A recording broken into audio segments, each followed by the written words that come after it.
What is going on, everyone? Welcome to 5 minutes of instructional rowing. I know we get so many members asking us all different types of form questions, power questions, and they're all valid questions. And today, here, coming to you from East Boston, we are going to talk a little bit about power, specifically driving through the balls of your feet, through your feet on these foot stretchers. So let's take our feet. I have a size 14 foot, so I'm going to strap it in on the notch 6 here. Tighten these, feeling good. Grab that handlebar, just kind of loosen up, make sure you're feeling good, get situated, relax those shoulders. I know there's so many things to think about, right?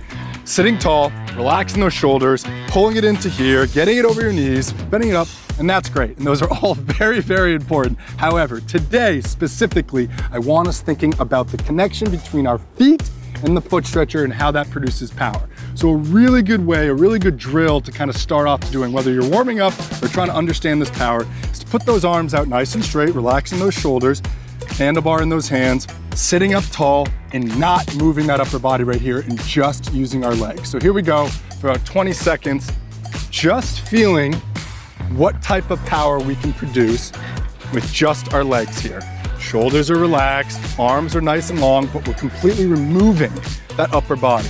So you're feeling, as you come closer to me, as you come closer to that Hydrow monitor on this wave we got here, the legs are compressing. When those shins get to 90 degrees, that's kind of when, right around here, as we got a little warm up, I'm already sweating, you can see how when they get to 90 degrees, the heels start to lift up just a little bit. Now, the more the heels lift up, the more power you're gonna be able to press through the balls of your feet, right here, right in this part. However, as soon as you're leaning forward and over, the power that you're gonna produce, that curve that you're producing through each and every stroke is going to be maximized as soon as those heels come down, the whole foot is flat, and then you're using all of the powers from your calves, your hamstrings, your quads, your core, your low back to move your body from this position to the finished position. So I want you to think about those two different places that you have. Here at the catch, what your feet are doing, and here at the finish, what are your feet doing? I don't want you at the finish of the stroke. I know a lot of people will use those straps to help pull themselves forward. We don't want that. We want to avoid that as much as we can. You should allow the natural pivot of those arms and those shoulders, allowing you to move back forward, not pulling yourself back up with that. That tends to lean to knees coming up first, and then we got to go up and over those knees, which we don't want to do. So here we go. Until the 2-minute mark here, let's just think about, as we take some strokes, staying nice and long, nice and easy rhythm, down at about 20. Breathing, exhaling as you press through those feet and feeling that power that you can generate. I know there's some rows where we talk, me specifically, about pressing through the balls of our feet, and that is where the power is generated from. But that doesn't mean that we stop pressing as soon as those heels get down. And that also doesn't mean that we don't let the heels come down at all. Press through the balls of your feet, just like you would do in a deep, deep squat. When you're all the way squatting down, you feel balance. You have to kind of press through the balls of your feet, but that foot is flat, so you're standing up on that squat. Same thing, but in a horizontal movement here. Nice and long. Just feeling the power that those feet can generate here. Nice work. Rowing is a sport of efficiency, it's a sport of technique, it's a sport of leverage.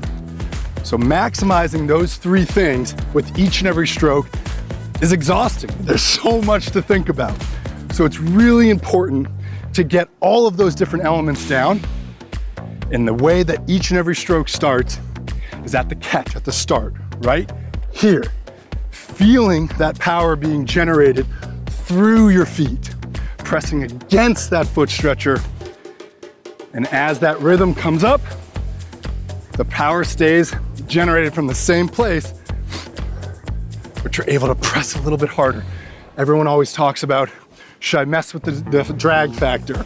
Do I need to move that up so it's higher? You really don't. You really don't have to touch that. The harder you press against that Hydrow, against those foot stretchers, the more power you will generate, the more resistance the Hydrow will create, and the lower that split will get. So remember, in these final 30 seconds, a really good way to warm up, a really good way to emphasize the power of the drive through your feet is by doing legs only drills, keeping that body, that posture nice and long, those arms nice and straight, and feeling those legs do the work. The other good way is to feel those feet pressing solidly against that foot stretcher.